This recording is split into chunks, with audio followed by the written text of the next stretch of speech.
Chapter 5. The Ritual of Perfect Harmony. Your soul is created, the goddess explains, with a set of virtues unique to you, each of which corresponds with one of the 8 planetes. Stefen has just finished packing his bags for the journey down to the river Antiklasi. The supplies he needs for the next of the rituals of devotion tucked away safely inside. Kimonis, having just finished educating him on the ritual, and all he would need to complete it, now explains the effect such sorcery will have upon Stefen. These virtues help to form who you are and influence much of your personality, traits, and ambitions, she continues. For example, if a person has high virtues of Jupiterus, they would also have the high capability to be gifted in the arts of foresight and prophecy, she explains, Stefen nodding as a look of understanding spreads across his face. So, because the 8 planetes are intertwined with aspects of the realms, Jupiterus and foresight, as you've explained, Stefen says, if a man is born having high virtues of Jupiterus, he then shall be gifted with powers of prophecy? He asks. You have an understanding, she says, though the influence of Jupiterus simply gives man the potential for prophetic insight. It falls upon the individual to realize and develop their abilities. Even if one's virtues of Jupiterus is at its peak, they shall never gain a glimpse of the future if they do not work to expand the skill. However, once a soul is bound within a body and born into the world, the spirits of the stars and planetes create a second set of virtues within the body, mirroring the virtues of the soul. These 2 sets of virtues, Stefen says, the personal ones our soul is created with and those imprinted upon us at birth, they interact with one another to influence our lives? He asks. In a way, yes, Kimonis responds, finishing her explanation. The more in alignment that these 2 sets of virtues are, the more intrinsically they shall affect one's life, meaning, if one's virtues are in high alignment, the more capable they are of interacting with all that those virtues are intertwined with. This is what makes this ritual imperative in your journey to devotion, she says. I understand, he says. The ritual will align all my virtues with one another, he asks. Precisely, she says. At birth, these virtues are imprinted at random, based on the location of the celestial bodies, some of them aligning closely with the virtues of your soul while others do not. This is why some of the sorcerous arts come easily, while others can be difficult to grasp. Your virtues associated with those are less aligned than the virtues of the arts you excel at. However, through the ritual of perfect harmony as it was named, you can align the virtues of the soul with those governed by the planetes you were born under. You will do this by summoning the spirits of perfect harmony and presenting them with offerings. Once your virtues are realigned with those of the planetes, a powerful light of clarity shall illuminate the knowledge hidden within the realms. Through this, all of the unknown arts can be witnessed, studied, and understood, where before they moved invisibly to the eye. All forms of working shall proceed with great ease, in conjunction and unhindered by the virtues of the spirits which govern them, the goddess says, moving to the table on the other side of the room. What changes can I expect when the ritual is complete? He asks, Kimonis waving her wand over the map that lay on the desk. These new secrets and arts are yours to uncover, she says. What I will tell you, however, is the reason we must do this ritual before we do that of the gem of sorcery, she says, fluttering her fingers and making the wand vanish completely from sight. When one's virtues are in complete harmony with one another, and their nature perfected, Kimonis explains, they shall interact with the realms and the spirits within them far deeper than ever before. This grants man the power to hear and even see spirits as they truly exist. It is this ability of speech that we shall use to call out to the stars of frost. Once this ritual is complete, you will be ready to use this gem to craft your own conduit of sorcery. I understand, Stefen says, looking at the map on the table which has now begun to hum slightly, glowing with a soft golden light. We have packed all that you need for the ritual and journey to the river. It is a light load, for you will return soon, she says. How long can I expect to be away? He asks, looking over the glowing golden path depicted on the map. The journey is swift. You should be back before night falls, she says. This ritual can be difficult for the most skilled of practitioners to perform. Take your time. Recall your studies and you will conquer what you face. What is different about this ritual when compared to that which I used to summon my companion? He asks, her divine eyes gazing upon him as she considers what to say. Slowly throughout this ritual, your senses will heighten and become expanded upon, she explains. New sounds and sights shall appear before you, many of them terrible at first glance. Such things a sorcerer is not always able to understand without loss of mind. I do not understand, he says.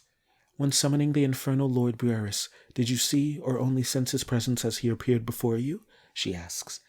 After I had sacrificed the emerald, the flames took on new shapes and sprang to life with great power. The very air within the room suddenly felt watchful, full of a mysterious presence whilst I worked. Then yes, the flames spoke to me and I knew he had come. Feeling senses of awe or dread from displays of power is not what I speak, she says, but rather having seen his true shape, the form from which all his powers originate.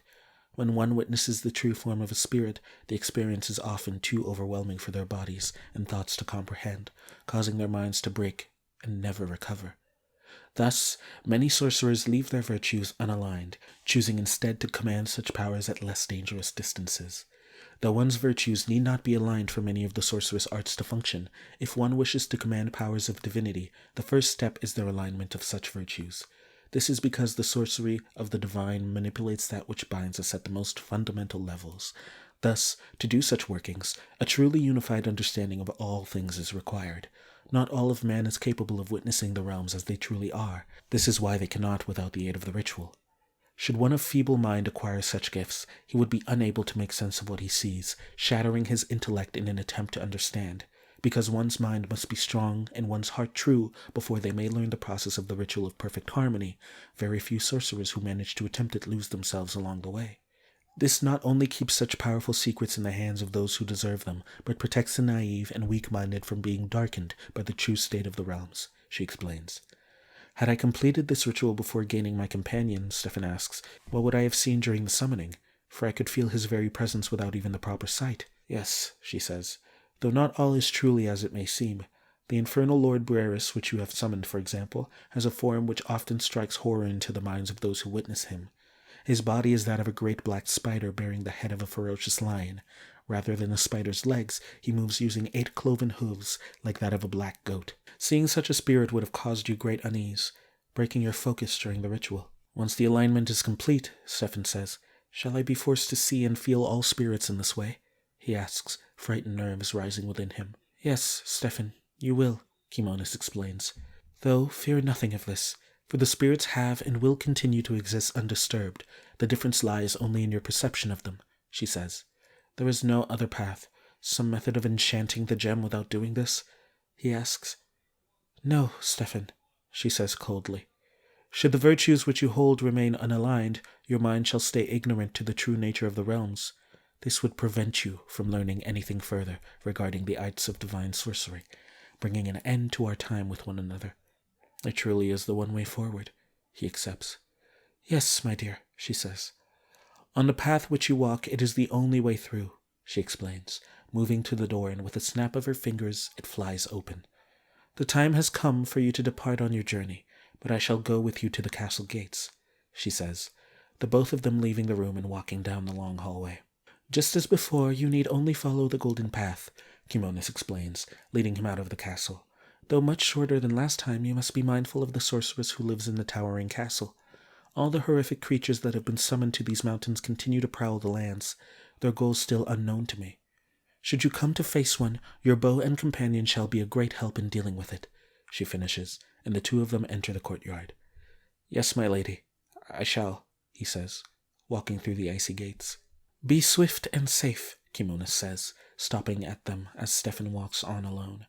I shall see you on your return, she says, turning back towards the courtyard and returning to the walls of Pagam and Castrum. And so my journey begins, he thinks, walking onward and away from the ice-covered castle gates. Wind rustles the trees while sweet birds fill the air with song. The sun's rays penetrating through the canopy of green above to shine down upon Stefen's face. His journey hardly extends beyond the land around the castle. In fact, when he finally arrives at the river, he can still see its illuminated windows far in the distance. The fresh scent of spring water fills the air as he begins to unload all of the supplies at the bank of the river. Soft sounds emanate from the water while it ripples and flows over and around the rocks within its bed. Stefen finds a dried fallen tree near the river's bed, and using an axe he had brought with him, chops it into the shape of a small table. Once he has placed the small table at the bank of the river, and while facing east, Stefen removes 4 large pitchers from his bag before placing them at the corners of the table. He He fills all 4 of these to the rim with sweet red wine before removing 4 more empty ones and placing them 2 at the 4 corners of the table.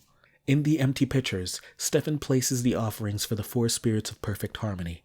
In the eastern pitcher, he places almond oil. The western pitcher he fills with tree nut oil. The southern one he fills with cow's butter. And in the northern one he fills with sesame oil. In the center of the table, Stefen places a large white candle carved with the many runes and sigils of the celestial bodies, and after using a stick with some dried tree bark to make a friction fire, Stefen lights the celestial candle with a lit tinder. Finally, he places 2 small metal bowls full of charcoal on the table, one on each side of the burning candle. Using the flame from the candle, Stefen ignites the bowls of charcoal and allows them to burn for a few moments before placing more offerings for the spirits within them. Into the left one, Stefen places frankincense and mastic gum, while to the right he adds only leaves of aloe to the smoldering coals. "I am ready," Stefen whispers before taking a deep breath to calm himself and focus his mind. "The sun sets before me, sending darkness to drape the skies. The time for the ritual has come," he thinks, before speaking the names of the 4 spirits out loud.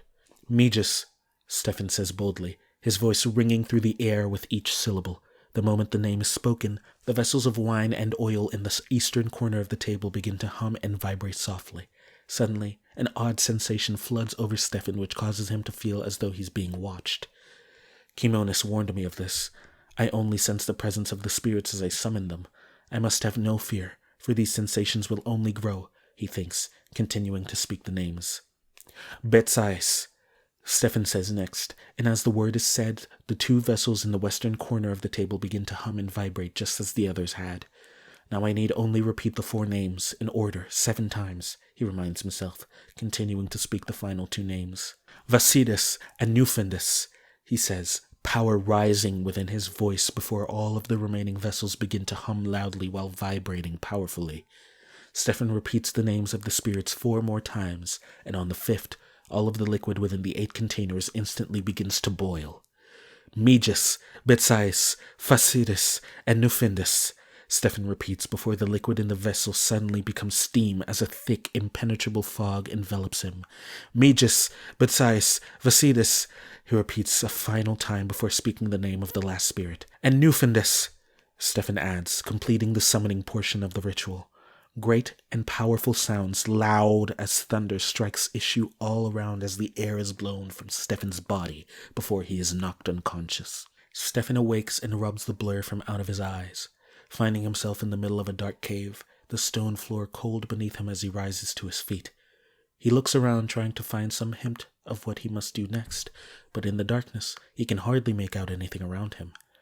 After a few moments his eyes finally begin to adjust, giving him a moment to take in his surroundings.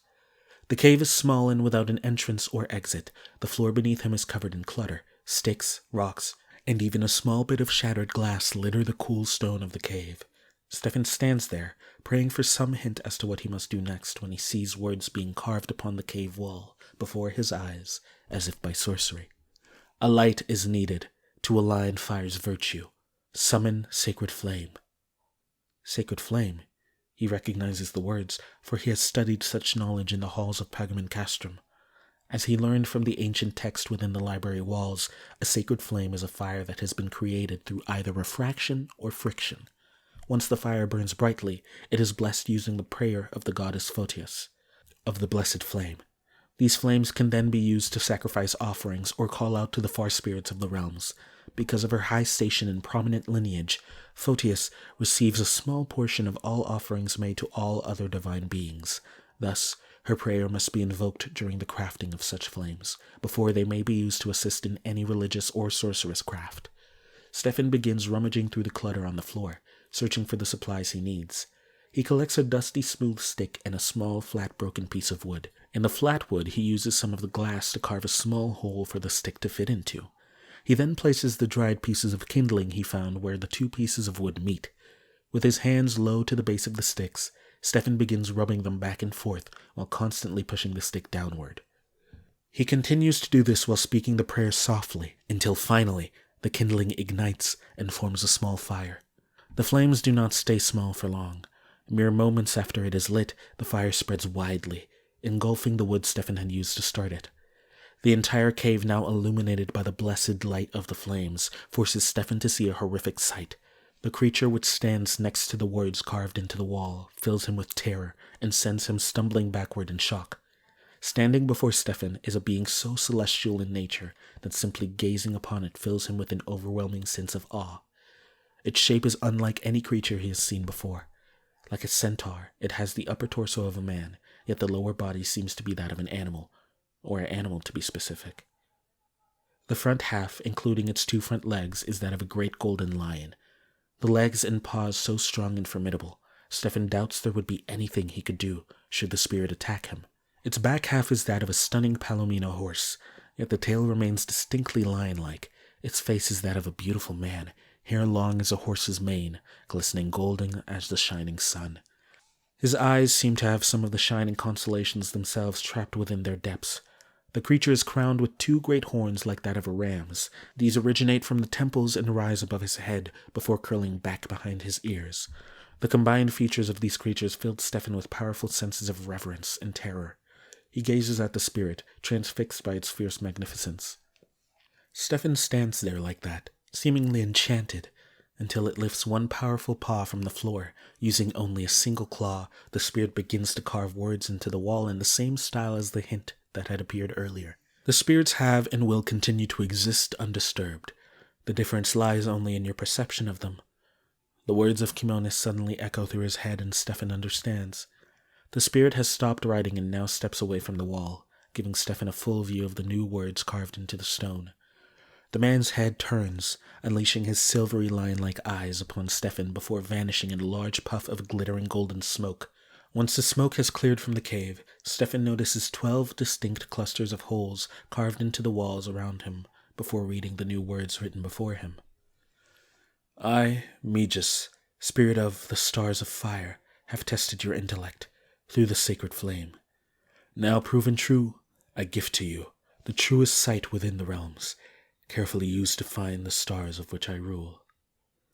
These holes look to depict the 12 constellations that make up the astrological calendar, Stefen thinks, examining the different clusters closely. It appears each of the 4 spirits of perfect harmony is tied to some of the 12 star signs. If there are 12 signs and 4 spirits, each one must rule 3.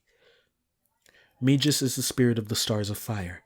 I shall select the 3 constellations that make us his domain, Stefen thinks, walking towards the wall and gently tracing his hand upon its cool stone. As his fingers move over each of the small holes, they begin to glow like the stars they represent. Then, Leo, Stefen says, tracing upon the wall to finish the constellation of the lion. The completed glowing constellations of Aries and Leo shine before him as Stefen traces the image of Sagittarius. Once he connects the final star, a bright white light flashes from all 3 constellations, filling Stefen's eyes until he is blinded. When the light subsides, he finds himself in the middle of a beautiful forest. The smells of freshly fallen rain and the soft sting of pine needles fill the air as a cool breeze blows through the trees around him. The forest he now stands in seems to be just as ordinary as any forest could be. The second trial awaits, Stefen whispers, before suddenly another of the 4 spirits appears in front of him, its powerful voice beginning to speak.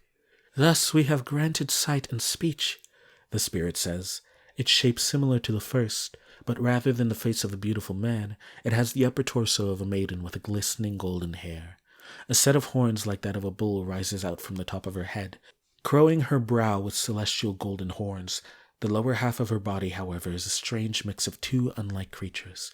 The front half, including its 2 legs, is that of a large goat with white fur, whereas the back half is a pure white fishtail similar to that of a butterfly koi fish. Stefen would expect to see a tail of such size attached to some fierce creature of the sea. You stand before the terrestrial stars, facing she who rules them, the spirit continues. It is I, Besides, who shall administer the terrestrial trial. As each of our tests reaches completion, the virtues that correspond to them shall become aligned within you. Now, face the stars and enter my dominion. Just as before, the moment she finishes speaking, Besides disappears in a magnificent puff of sparkling dark green smoke. Now alone in the forest, Stefen begins to look around, searching for some hint of what he must do in order to progress to the next trial. He explores the forest until coming to a large stone wall. At the base of the exposed rock sits 3 large tunnel-like entrances which lead to 3 different caves. The first is made of a smooth gray rock with shimmering opals encrusted into the stone surface. At the base of the cave entrance rests a small pool of crystal clear water, in which 2 butterfly koi-fish swim slowly encircling one another. Growing on either side of the pool are small tufts of chamomile and lavender, their scents drifting through the air with a calming bliss. The second entrance is formed of a black rock that glistens with sapphire crystals, which are scattered throughout the stone, lying in a gentle slumber just within the cave. A majestic white bull sleeps elegant and strong. Surrounding the solemn animal, there grows fragrant bushes of rosemary aside blooming buds of caraway flowers. The entrance to the third and final cave is built of a dusty marble-like stone that glimmers with rubies all about its walls. A large bed of green grows at the entrance, filling the air with scents of basil and nettle. Hidden within the herbs, Stefen meets the eyes of a beautiful golden lion, crouched and waiting as though protecting the entrance to the cave. These opals which litter the walls of the first cave, Stefen thinks, approaching its entrance, are the gemstone bound to the constellation of Libra, which is commanded by the spirit of air. Yet this is the trial of earth, he determines, stepping away from the first of the caves. I believe you shall lead the way, Stefen says softly, approaching the sapphire caves. Gems of Virgo and herbs of Capricorn protected by the beast of Taurus. Yet, before he enters the second cave, Stefen pauses and takes a few steps backward. I should understand the 3 of them before deciding, he thinks, walking up and examining the third cave just to be sure he has made no mistake. Indeed, he says happily, the herbs of Aries growing amongst the gems of Cancer protected by the animal of Leo. Now with his mind made up, Stefen again approaches the second cave, this time taking a deep, calming breath before he enters it. The moment his foot passes through its threshold, Stefen is immediately transported to a beautiful beach, the smell of salt water filling the air as gentle waves lap upon the shore. I am Vesidus, a powerful voice rings out, causing Stefen to spin around and face the shore. There, standing in the water, he sees the third spirit, a wooden table sitting between them. Vesidus's head is that of a fish atop the armored body of a giant crab that wields 2 powerful claws. His legs are that of a powerful scorpion, matching the terrible stinger that rises from behind the spirit. On the table between them sits 3 steaming cups of loose-leaf tea, accompanied too by an empty one. The tea has been laced, Vesidus says, his powerful claws making a gesture in the direction of cups. 2 with a poison so terrible your mind shall melt away instantly upon consumption. 1 with a potion which will send you to the final test. Drink wisely. The future hangs in the balance, he says, before disappearing in a sparkling puff of dark blue smoke. 2 with poison, 1 with potion, Stefen mumbles, looking over all his surroundings. Other than the table and cups atop it, Stefen finds little around him. Rocks, sand, sticks, and twigs clutter the ground as seagulls fly overhead in the gentle wind. I could lure the birds over, tricking them into drinking the tea, Stefen thinks, before swiftly changing his mind. That would be cruel, he nearly decides, before a small voice reminds him of something he had read while studying for the ritual. These trials of perfect harmony exist only within the mind of the sorcerer which attempts them. With that thought, Stefen swipes up one of the glasses and holds it up to the birds, but nothing happens. In fact, it seems to him that the birds have entirely failed to notice the steaming cup he holds before them. He yells out to them, whistling as loud as he can muster for their attention, yet no single bird would pay any of their time towards Stefen. I am on my own, he sighs softly, setting the cup back onto the table. 2 are poison, 1 is potion, he repeats again. But to tell which is which, there must have been a hint hidden within the instructions, Stefen thinks, pacing side to side in front of the table. The tea has been laced, he remembers. 2 with a poison so terrible your mind shall melt away instantly upon consumption. 1 with a potion which will send you to the final test. Drink wisely. The future hangs in the balance. The future, Stefen realizes. I shall use my future to see which cup is which. Without another thought, Stefen grabs the empty cup with his right hand and 1 full of tea with his left. He places the empty cup upside down on top of the cup of tea, and in one swift motion, he flips the cup over while intensely contemplating a question in his head. Where would drinking this take me? He concentrates on the question, letting the thought flow out of him and into the 3 realms before returning to the wet leaves within the cup. Once the liquid from the first cup fills the empty one, Stefen gazes deeply into the wet leaves that cling to the now empty base, attempting to divine a sort of meaning from their depths. The longer he looks, their shapes seem to blur and twist as if some enchanted smoke has drifted over his eyes. The longer he looks, the more it seems to twist and turn at the bottom, until suddenly he spots the shape of what Stefen believes to be a jackal sitting comfortably within the cup. "An omens of death," he whispers softly, cleaning the empty cup in the sea before moving on with the trial. Using the same steps as before, he ponders the question as he transfers the tea from one cup to the next, all while continuing to keep the leaves at the base of the cup from which they came. Soon, the leaves twist and turn, changing again before his eyes. When he finally understands the fortune hidden at the base of the second cup, Stefen sees the withered eyes of a dried and cracking skull staring back at him. "That shall lead nowhere good," he says, emptying the cup into the sand.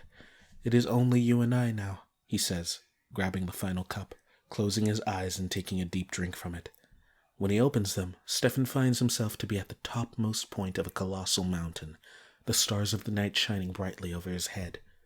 A trial of the aerial stars, one's final step toward harmony, many voices say in unison, all of them echoing around Stefen as they continue. "Demonstrate all you've learned. Use such knowledge to return home. Once proven, you shall see me," the voices say before silence falls completely around him. Surrounding Stefen for hundreds of feet grow bushes of all the plants he can think of. Lavender, lemongrass, and sage tucked next to blue lotus. Sunflowers, and even large mandrakes. This endless garden of herbs is formed in a massive circle, in the very center of which sits a fire pit, filled with wood, though unlit. "Demonstrate all you've learned," he whispers, walking up to the fire pit and noticing the clutter scattered around it. Twigs, rocks, sticks, broken glass, and even some torn paper litter the floor beneath his feet. Stefen begins walking around the pit, whispering the words, "Demonstrate all you've learned," to himself, over and over again, until finally an idea strikes him. "Just as in nearly all crafts of sorcery, I shall start with a blessed flame," he thinks, beginning to sort through the clutter on the floor, looking for all the materials necessary to craft such a blaze. As in the first trial, perhaps such flame shall shed light upon that which I cannot see clearly. Once he is ready, Stefen uses friction to ignite a small slip of paper while muttering the prayers of Photius. The moment he drops the burning slip atop the wood, the entire pit erupts into swirling whirls of raging flame. Stefen takes a step back, looking around at some of the herbs that surround him, yet everything simply looks the same as before. "You fool," he thinks to himself. "You have already been granted the sight. There is no more to see." He begins walking around the circle, looking over the herbs forming it. He stops and sits to examine a particularly beautiful tuft of purple monkshood blossoms, when a thought strikes him like lightning. "Demonstrate all you've learned. Use such knowledge to return home. Once proven, you shall see me," the voices had said, and it seems so obvious to Stefen now. He must not simply combine that which he used to pass the other trials, but also demonstrate the gifts he has been given to complete this final one. He rises, walking over to an organized group of herbs that are all under the dominion of the aerial spirit. "A good start, I believe," he says, tossing a handful of anise into the flickering flames. As the white flowers of the plant fall beneath the blaze, fragrant dark gray clouds of smoke rise into the air. The smoke soars skyward as Stefen examines the many twists and turns of the dark plumes. "As I thought," he says, picking another handful of herbs. Once finally satisfied that he has not missed any, Stefen takes one leaf off of every plant he can find, which lies under the aerial dominion. After tearing them up into small pieces, he throws them into the flames. The smoke from the fire spins and twists just as the wet leaves on the bottom of the cups have done. Finally, after looking into the fragrant smoke for a few moments, it takes a shape similar to one of the plants he had seen growing in the circle. "I understand," Stefen says in response to the shape of the smoke. The plant that was shown within the darkened ribbons of smoke happens to be single plant Stefen had not recognized from his studies within the walls of Pagamon Castrum. He returns to its spot within the garden and approaches the giant flower. It grows 2 feet wide with blood-red petals covered in pale orange spots. The center of the flower is the same shade as its petals, yet concave like a large bowl.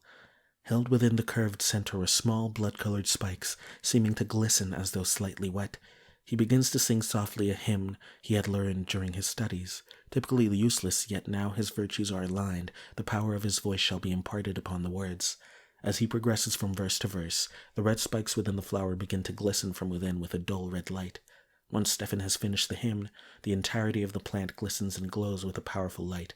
Where once the colors of blood red and pale orange had shone, now gleams dazzling ruby red petals speckled with glowing golden spots bright as flakes of sunlight. Stefen pulls the glistening flowers from where it grows before tossing the entire thing into the blaze. The smoke from the flames turn pure white before beginning to sparkle about the air like falling snow. All of a sudden, it washes over everything surrounding Stefen before the fire vanishes, and a beautiful woman stands before him. Your virtues, now in perfect harmony, alongside the realms and the creatures therein, she says. You now experience the realms as they truly are. Do you feel it, sorcerer?